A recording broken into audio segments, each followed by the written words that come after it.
Buenos días y bienvenidos sean todos ustedes a este diálogo libre de Diario Libre. Hoy tenemos un invitado especial. Se trata del licenciado Miguel Seara Hatton, quien es ministro del Ministerio de Economía, Planificación y Desarrollo. Estará acompañándonos Sugeli Tejero, quien es la editora de Economía de Diario Libre, así como Pablo García, periodista de dicha sección. Un servidor, Dionisio Solleville, estará con ustedes acompañándoles durante todo este trayecto de nuestro diálogo libre de Diario Libre. Bienvenido, licenciado. Gracias por acompañarnos. Un placer estar aquí. Licenciado, ¿cómo está la economía de la República Dominicana un año después de asumir el gobierno?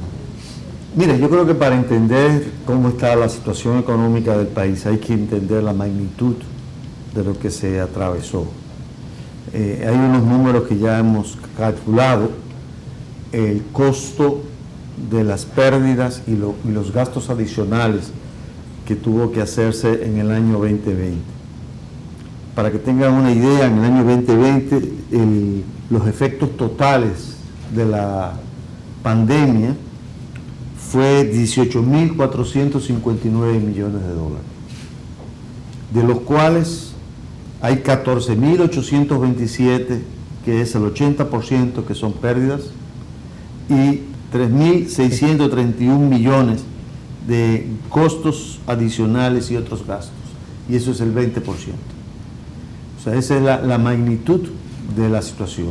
Si nosotros comparamos esos 18.000 millones, 18.450, con lo que es el Producto Interno Bruto del año 2020 en dólares, nos daría que es el 23.4%, casi equivalente a lo que fue la crisis del 2003-2004, del fraude bancario, ¿no? Y en el 2019, si lo comparamos con los datos del 2019 del Producto Interno Bruto, estaríamos hablando de del 20% del PIB. O sea, eso te da una idea de la magnitud de lo que se vivió en la República Dominicana. ¿Cómo nos hemos ido recuperando? Yo te voy a decir primero algo que hay que recordar. El mundo en el año 2020, ¿no?, registró una caída como nunca se había registrado, digamos, desde el momento en que se calculan las cifras del Producto Interno Bruto, mucho más de 100 años. La economía mundial cayó en 5.39% en el 2020, ¿no? Y el déficit promedio mundial del año 2020 fue 7.9%. El déficit mundial fue 7.17%. Y nosotros registramos un déficit de 7.9% y la economía dominicana cayó en 6.9%, ¿no? 6.7, una cifra de ese orden de magnitud. Entonces, ese es el escenario del cual estamos partiendo, ¿no? Entonces, ¿cómo lo hemos venido recuperando? Bueno, lentamente la economía se ha venido recuperando.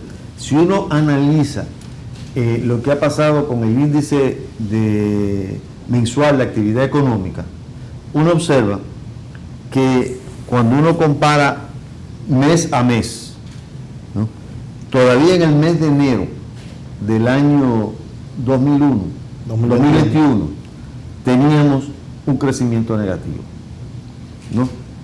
En febrero subimos comparando febrero con febrero, subimos a 1.1. Ya después en marzo, abril, mayo, junio, ahí sí dimos un salto de 10.6, 47.1 abril con abril, ¿no?, 21 con mayo y mayo, y en junio 12.7%. Ahora, lo importante no es comparar un mes con otro, sino el crecimiento más o menos acumulado desde diciembre en este año, ¿no?, comparándolo con la misma situación del año pasado. Y nos daría que en enero y febrero fueron saldos negativos de crecimiento. Y apenas en marzo, fue que se registró un crecimiento de 3.1%, ¿no? Y ahí hemos venido creciendo hasta llegar a junio a un promedio de 13.3%. Es decir, la economía se ha venido recuperando de una manera, diríamos, significativa. Ahora, el punto sería importante acá, es establecer, bueno, ¿cómo terminaríamos el año? Ok, en el mes de junio hicimos una proyección, el Ministerio de Economía, y la tasa mínima de crecimiento estaba alrededor del 7%, ¿no? Y la tasa máxima estaba alrededor del 11%. Es probable que ni vamos a crecer al 7% ni crecer al 11% en todo el año. Hoy se está haciendo, hoy precisamente, ya se está viendo una reunión dentro del gobierno para consensuar con diferentes modelos este número. Pero si la economía creciera en 7.9, recuperaríamos el nivel que teníamos en el año del 2019. Porque estos números obviamente son en comparación con el 2020, donde caímos significativamente. Exactamente. 6.7, entonces lo que caímos 6.7, entonces si crecemos en 7.9, será un crecimiento de 1.2 con relación al año anterior. Creceríamos, sería, por ejemplo, el nivel de actividad económica en el año 2020 fue 168, un índice, ¿no? Y subiríamos a 181. Pero en el año 2019 tendríamos un nivel de 180, o sea que prácticamente superaríamos, ¿no?, el nivel del 2019. Si crecemos más, por ejemplo al 10, ¿no?, ya tendríamos un 2.6, casi 3% más del nivel del 2019. Ministro, buenos días. Ha mencionado al principio las pérdidas. Me imagino que precisamente ese nivel tan elevado de pérdidas es lo que ha generado que el gobierno haya tenido que asumir pues más deuda de la que tenía pensado asumir durante el último año. Hay como algunas matrices de opinión por ahí, usted mismo salió a desmentir una de ellas, de que la deuda había aumentado 14.000 millones. Se han dado muchas cifras, pero ciertamente este gobierno criticaba la deuda del gobierno, la forma en que se endeudaba, no la deuda, la forma en que se endeudaba el gobierno del PLD.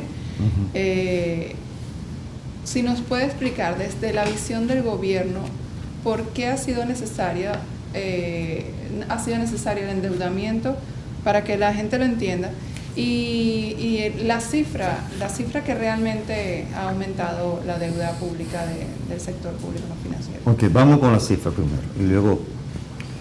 Ok, entre el 16 de agosto del año 2020 a julio del año 2021 se ha contratado 12.026 millones de dólares de deuda.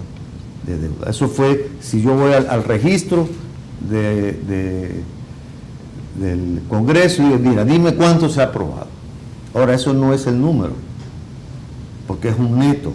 Tengo que descontarle lo que he amortizado.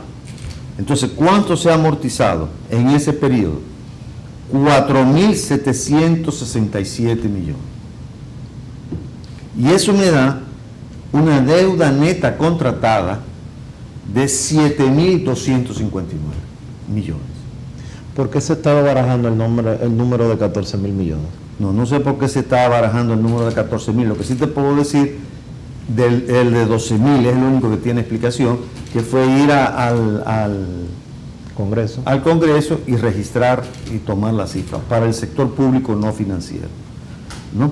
Ahora, de ese monto, además de los 4.767, que es pagar deuda vieja, como eso lo dijo el presidente, hay que pagar intereses por esa deuda que se tiene acumulada. Y se pagaron intereses por 2.573 millones. Lo que quiere decir que si yo sumo los 4.767 de capital, más los 2.573, me da un total de 7.340, que es equivalente al 61% de la deuda tomada. Ok. ¿Ok? O sea, quede claro, primero, que la deuda neta son 7.259, porque les resto las amortizaciones, ¿no? Y si le sumo los intereses a esas amortizaciones, entonces el 60% de los 12.000 millones fue para pagar capital e intereses. Ministro, esa proporción de 60% para pagar intereses, ¿cómo era antes y cómo se proyecta hacia el futuro? Porque precisamente una de las críticas que hacían cuando estaban en la oposición era que se estaban endeudando de una forma que iba a resultar insostenible a largo plazo. Sí, la diferencia entre ahora, lo que estamos viviendo hoy y lo que estábamos viviendo el año pasado o anterior en la pandemia, porque la pandemia rompió todos los parámetros, ¿no? Cuando tú tienes que en el mundo la deuda, perdón, aquí está, cuando tú tienes que en el mundo el déficit público promedio del mundo es 17.17%, ¿no? Una cifra que nunca se había registrado en el mundo. No solamente eso, sino que el 95% de los países del mundo registraron déficit. Y no es déficit chiquito, ¿no? Por ejemplo, vamos a suponer, Australia, casi 10, Austria, casi 10, 9.64, Bélgica, 10.19% del PIB de déficit. Y así pueden ver, Estados Unidos, ¿tú sabes cuánto tuvo Estados Unidos? 15.84% de déficit. Gran Bretaña, ¿no? United Kingdom, Reino Unido, 13.43%. Esa es la realidad. Y el 60%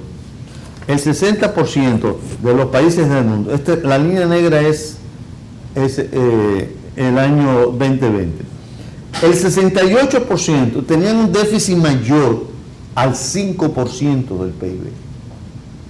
Entonces el mundo cambió, ¿no? Lo normal, bueno, en el 2020, como dije anteriormente, el 95% de los países tuvieron déficit, cuando lo normal era 20%, una cifra de ese orden de magnitud, y el tamaño del déficit era 2, 3 y 5, era una cosa estrambótica, ¿no? Entonces, algo cambió en el mundo que podemos considerar pre y post pandemia. Eso explica, ¿no?, la necesidad de un financiamiento, porque si no se iba a parar la economía y no íbamos a poder enfrentar el reto que implicó la pandemia, porque nadie quería pandemia, pero el efecto neto de la pandemia fue una paralización de la economía, que en este país se tradujo a 18.459 millones de dólares. ¿Qué tanta deuda aguanta la economía dominicana? Es Depende. una preocupación del dominicano común y corriente. Otra vez, repito, no es lo mismo antes que después, porque obviamente en promedio hubo un aumento de 10, 15, 20 puntos porcentuales, por ahí traigo el número, ahorita lo puedo buscar, de cuánto aumentó en el mundo la deuda por los principales países y en porcentaje del PIB. Ahora, lo más complicado que tenemos nosotros no tanto es en porcentaje del PIB, sino cuánto representan los intereses de los ingresos tributarios. Y ahora está alrededor del 27%, que es altísimo, que es muy alto y que tenemos que corregir. Pero la prioridad era sostener la actividad económica. Esa era la prioridad, y salvar a la gente. Ministro, buenos días. Mucho se ha estado hablando del crecimiento económico que registra el país, décadas de crecimiento económico, pero siempre el dominicano tiene la misma queja, que no siente ese crecimiento económico, que se queda en unas pocas manos o que solamente se ven las principales urbes del país. ¿Qué realizará el gobierno para que esta situación cambie? Para que, de hecho, ustedes decían cuando estaban en la oposición de una mala redistribución de las riquezas que creaba el país. Sí, antes de pasar a eso, miren aquí, no sé si lo pueden ver. En la economía mundial aumentó el coeficiente de deuda de 83 a 98%. ¿No? Casi un 15%, casi Un aumento de un 14. 14, 15. En los Estados Unidos aumentó de 108 a 128% del PIB. ¿No? En las economías avanzadas, de 104% del PIB a 123, 105 a 123. O sea, en el mundo entero se dio este fenómeno. Esto no es un fenómeno de este país, ¿no? Y por supuesto, el ingreso de países de ingresos emergentes aumentó 10 puntos, de 54.3 a 63. El dominicano está en 61 ahora.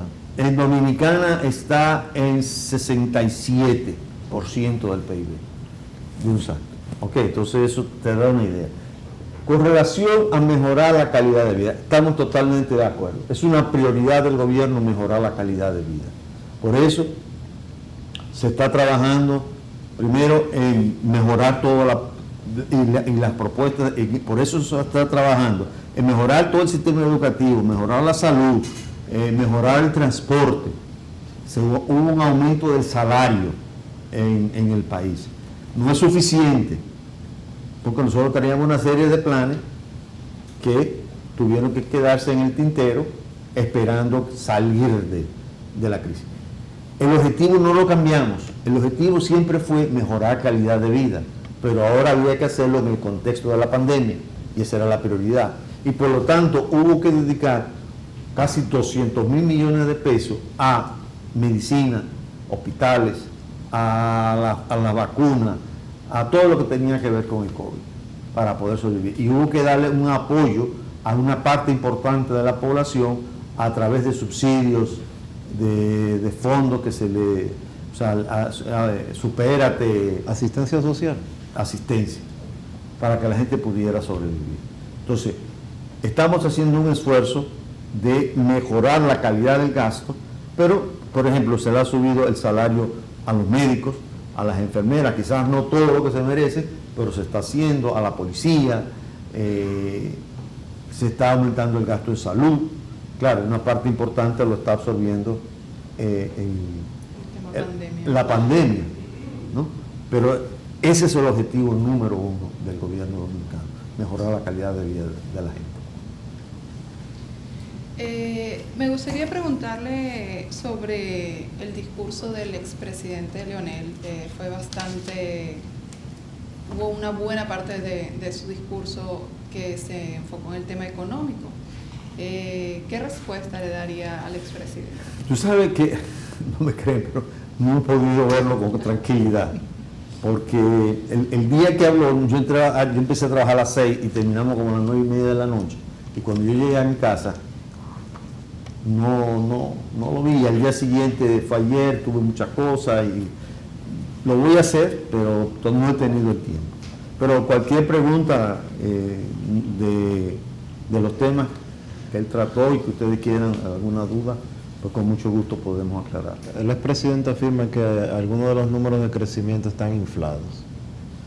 Bueno, es el mismo número, la misma fuente que dio los números en el gobierno de él, en el gobierno de Danilo, o sea, es el mismo Banco Central que sigue dando los mismos cálculos, ¿no? Entonces, eso no sé qué significa inflado, porque estaría inflado siempre, ¿no? Así que...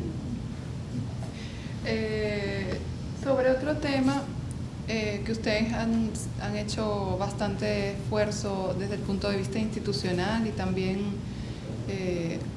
en sus relaciones con el Congreso, el tema del ordenamiento territorial.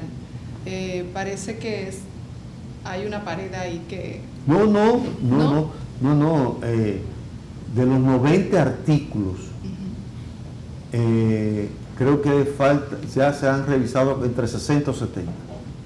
Ha ido avanzando. Y de hecho, empezamos, aunque eso lo manda la ley, empezamos el Plan Nacional de Ordenamiento Territorial, ya lo empezamos. Y va a estar en 1 o 2 meses. ¿No? Claro, tendrá que haber ajuste cuando salga la ley, pero el grueso del documento va a estar listo. Y estamos poniéndonos de acuerdo con los demás ministerios que intervienen en el territorio para poder hacer un trabajo más coordinado en el territorio. Eso es uno de los grandes déficits que tiene la sociedad dominicana.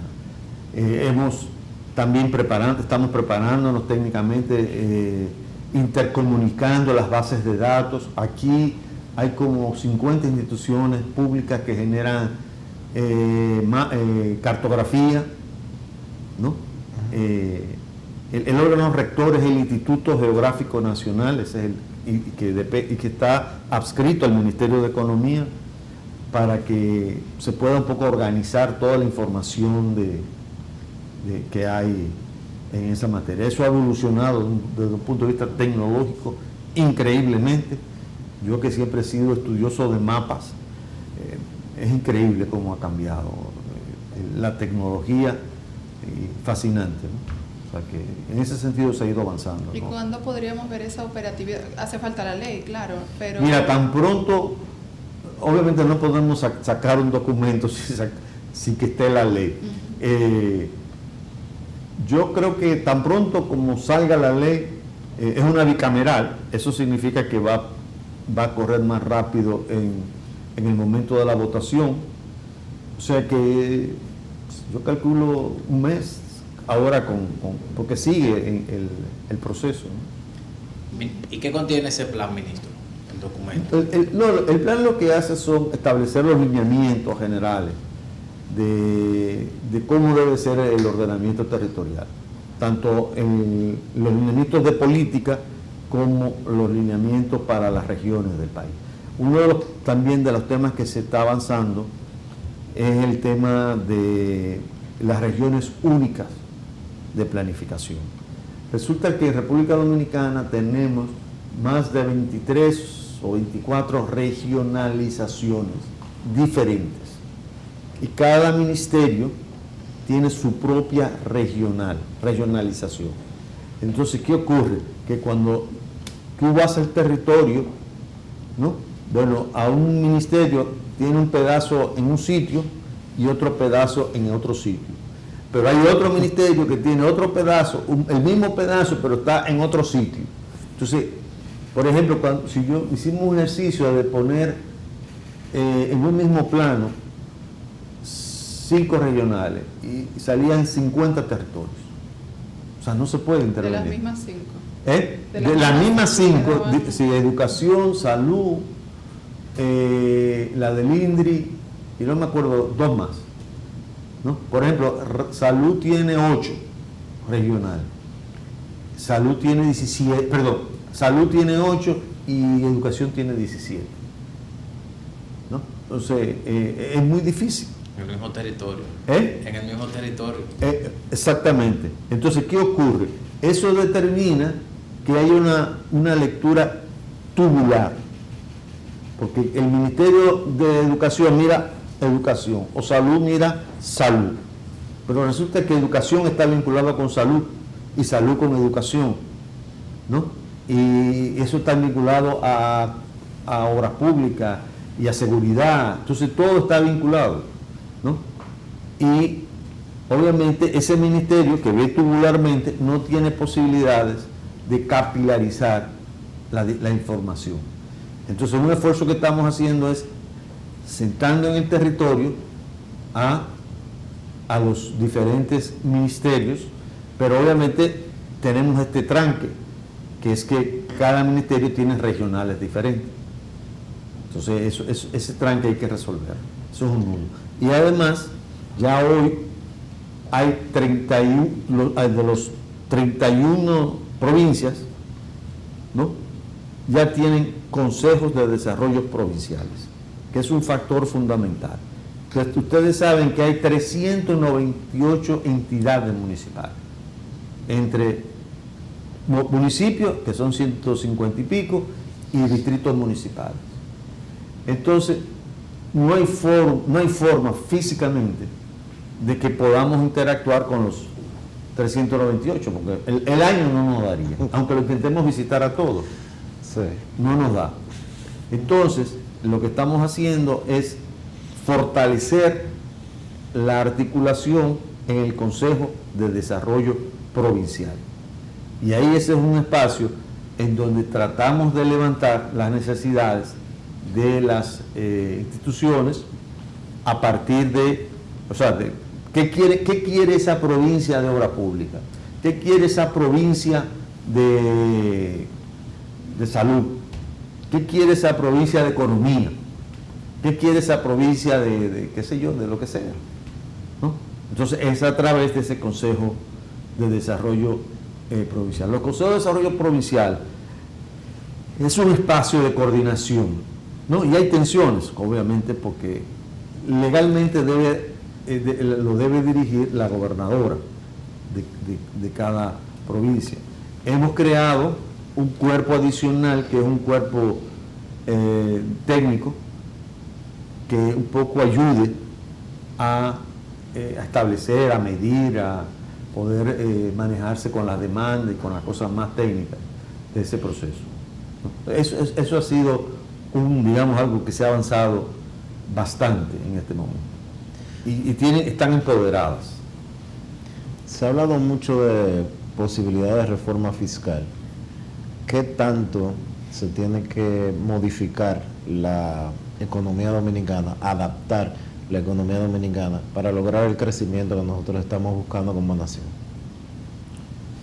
Bueno, la reforma fiscal es una cosa, la parte de adaptarse a la economía es otra, pero mira, lo de la reforma fiscal, yo soy más partidario, como decía doña Milagros Ortiz Bush en su presentación, que debemos hablar de un proceso, o sea, de una reforma de desarrollo y equidad, de desarrollo, calidad de vida y equidad.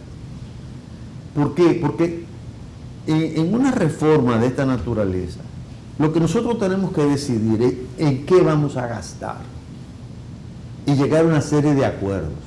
Por ejemplo, no hay ninguna razón por la cual no tengamos resuelto el problema de agua en el país.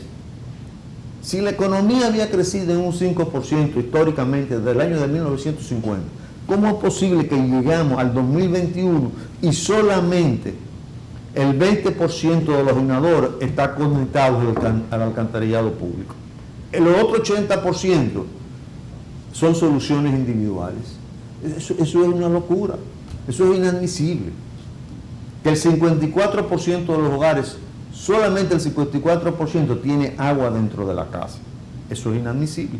Entonces tenemos que tener una estrategia, un plan, un pacto del agua, porque estamos conscientes de que el problema del agua no se va a resolver ni en 4, ni en 8, ni en 12, ni en 16, y si nos va bien en 20 años, sino que llegamos a los 24, ¿no? Y hay que invertir cerca de 8.000 millones de dólares. Entonces, si queremos resolver el problema de agua, ¿no?, estemos claros que eso tiene una prioridad y que hay que convertirlo en una política de Estado. No que cada quien que venga se ponga a inventar, sino que es una política de Estado. Y eso tiene que ser consensuado por la sociedad. Igual tiene que ocurrir con salud. ¿Cuál debe ser la prioridad? Salud primaria. Bueno, ¿cuánto nos cuesta eso? ¿No? ¿Cómo podemos acomodar las cifras de gasto? Entonces, la prioridad debe estar en el gasto. Y después que nosotros identificamos las necesidades de esta población para mejorar la calidad de vida, entonces me decimos, bueno, ¿cómo lo vamos a pagar? Habrá que coger algún dinero prestado, pero habrá también que modificar la estructura impositiva de manera tal de que el que más tiene, más pague. ¿Y cuándo vamos a ver esa parte? Porque la parte de priorizar el gasto y redireccionarlo ya está en marcha desde el año pasado. Pero esa parte del modelo impositivo, que es quizás lo más delicado, ¿cuándo se puede hacer? O sea, Yo creo que lo más delicado es que nos pongamos de acuerdo para dónde que vamos, Por eso. ¿no? Eso es lo más lo más difícil, porque es el desarrollo del país. Bueno, en la parte impositiva, yo creo que es una decisión que le toma al presidente de la República, que tiene que decir en qué momento. Entiendo que es el presidente que debe decir, empezamos la discusión, ¿no? Porque todo esto, aquí hay problemas técnicos como problemas ya de otro orden, ¿no? De orden social y eso. Entonces, hay que tener una perspectiva más amplia, no es un problema estrictamente económico, es un problema que tiene implicaciones sociales muy importantes y es una decisión del presidente de la República. Él Pero dirá. este año vamos a ver esa convocatoria al pacto fiscal. Él dirá. Él es la persona indicada para hacer ese tipo de anuncios, ¿no? Queremos agradecer al ministro de Economía, Planificación y Desarrollo, el licenciado Miguel Seara Hatton. El tiempo es corto porque estamos por sus pantallas en estos momentos y siempre es limitado cuando se trata de eso, porque sin lugar a dudas que con usted tendríamos que hablar 2 o 3 días consecutivos para poder llenar la mayoría de los temas. Pero muchísimas gracias, licenciado, y esperamos tenerlo de nuevo en una nueva edición de Diálogo Libre. Muchas gracias. Un placer.